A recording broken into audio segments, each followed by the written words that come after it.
aussi un verset qu'ils aiment bien prononcer par rapport à Philippe. Quand Philippe dit, montre-nous le Père et cela nous suffit. Et Jésus dit, mais il y a longtemps que je suis avec vous, vous ne m'avez pas connu, tu ne m'as pas reconnu, celui qui m'a vu a vu le Père. Et ils vont dire, vous voyez, que celui qui m'a vu a vu le Père, donc ça dit que c'est lui qui est le Père. Non, vous ne comprenez rien du tout. On va aller dans ce verset, on va vous donner l'explication. Pas l'explication qui sort comme ça, l'explication selon vos propres versions, selon vos propres versets encore. Dans Jean 14, 8 à 10, il est dit, Philippe lui demanda, Seigneur, montre-nous le Père et cela nous suffira. Bon, pourquoi Philippe pose la question à Jésus en disant, montre-nous le Père et cela nous suffira. Mais où est le rapport entre la conversation qu'ils étaient en train d'avoir et à un moment donné, il dit, montre-nous le Père et cela nous suffira. Et ça dit, bon, nous, on te voit là, on ne te veut plus, montre-nous le Père. Mais pourquoi Philippe a posé cette question? Pourquoi Philippe a demandé cela à Jésus? C'est-à-dire qu'il a entendu ça quelque part. Il dit, montre-nous le Père et cela nous suffira. Donc, quelle était donc la réponse de Jésus? Tu ne crois pas que je suis dans le Père et que le Père est en moi? Les paroles que je vous dis, je ne les dis pas de moi-même. Le Père qui demeure en moi fait ses propres œuvres. Donc, pourquoi Philippe dit ici, montre-nous le Père et cela nous suffira? Pourquoi il a besoin de voir le Père? Pourquoi il a envie de voir le Père? Pourquoi? Parce que quand vous allez dans Matthieu, chapitre 11, au verset 27, il est dit ici, c'est Jésus qui parlait, mon Père m'a tout donné. Point. Personne ne connaît le Fils sauf le Père. Personne ne connaît le Père sauf le Fils. Mais le Fils veut montrer le Père. Le Fils veut montrer le Père à d'autres pour qu'ils le connaissent aussi. C'est pour ça que Philippe, plus tard, après longtemps, il va dire, montre-nous le Père. Et cela nous suffit.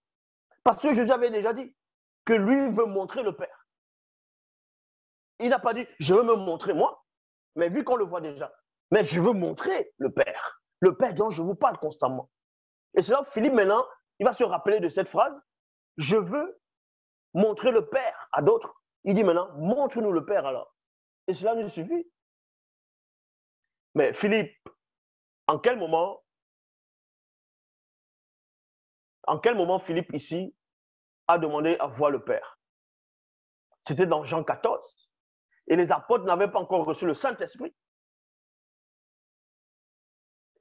Bien plus tard qu'ils ont reçu le Saint-Esprit, on va dans l'épître de Jean. Jean était là ce jour-là, non?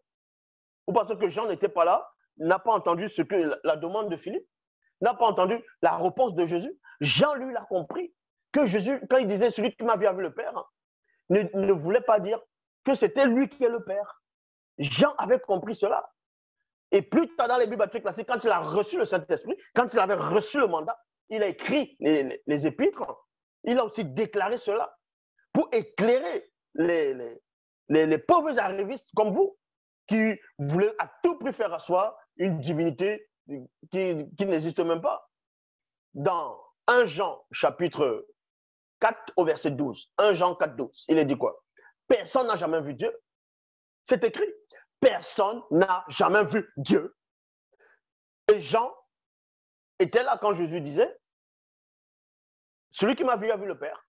Et les chrétiens vont dire, ah oui, ça veut dire, bon, la plupart des chrétiens vont dire, ah oui, ça veut dire que c'est lui qui est le Père. Non, Jean vient confirmer ici.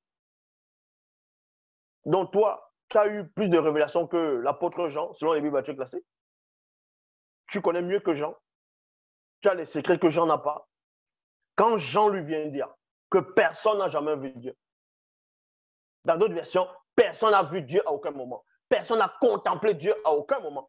Donc, il ne demande pas là que quand Jésus disait, celui qui m'a vu a vu le Père. Il y a si longtemps, je suis avec vous, tu ne m'as pas connu. Jean en train de dire que non, Philippe avait mal compris ce jour-là. Que Jésus ne parlait pas, ne disait pas que c'est lui qui est le Père.